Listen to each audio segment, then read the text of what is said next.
साथियों, आज मैंने दहेज प्रथा को लेकर के एक कविता लिखी है। दहेज प्रथा क्या है? काफ़ी समय से हमारे समाज में चली आ रही है। दहेज ना लाने पर लड़कियों को मरवाया जाता है, मार दिया जाता है, जिंदा जलाया जाता है। तो कविता के बोल कुछ इस प्रकार हैं। सुना है बेटी धन की देवी होती है, फिर क्यों उसे सताया जाता है। सुना है बेटी धन की देवी होती है, फिर क्यों उसे सताया जाता है। क्यों कुछ पैसों की भूख में उसे जलाया जाता है, उसे जलाया जाता है। अरमानों की डोली में बैठकर हजारों सपने लेकर वह आई थी। अरमानों की डोली में बैठकर हजारों सपने लेकर वह आई थी।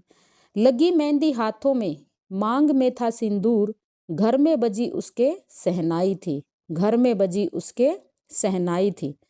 कितनी बहनों ने आत्महत्या की, कितनी लहू पटरियों पर बो गई। कितनी बहनों ने आत्महत्या की, कितनी लहू पटरियों पर बो गई। कितनी गिरी कुओं में, कितनी अंगारों में भस्म हो गई, कितनी अंगारों में भस्म हो गई। सपनों से सजी डोली थी उनकी, आंखों में था सवेरा। सपनों से सजी डोली थी उनकी, आंखों में था उनके सवेरा। लालच की आग ने सब छीन लिया, अब उनके जीवन में था अंधेरा, अब उनके जीवन में था अंधेरा।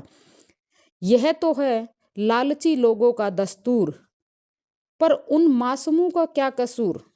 यह तो है लालची लोगों का दस्तूर, पर उन मासूमों का क्या कसूर। धन दौलत के लालच में क्यों करते हैं उनको मरने पर मजबूर, क्यों करते हैं उनको मरने पर मजबूर। वह तो जननी है इस संसार की, फिर क्यों उसे मरवाया जाता है। वह तो जननी है इस संसार की, फिर क्यों उसे मरवाया जाता है। जन्मे हैं हम सब उसकी कोख से, फिर क्यों उनके सपनों को मिटाया जाता है, फिर क्यों उनके सपनों को मिटाया जाता है। बेटियां बिकने का सामान नहीं, वो सपनों की उड़ान है। मान सम्मान से जीने का अधिकार दो, यही सच्चे समाज की पहचान है, यही सच्चे समाज की पहचान है।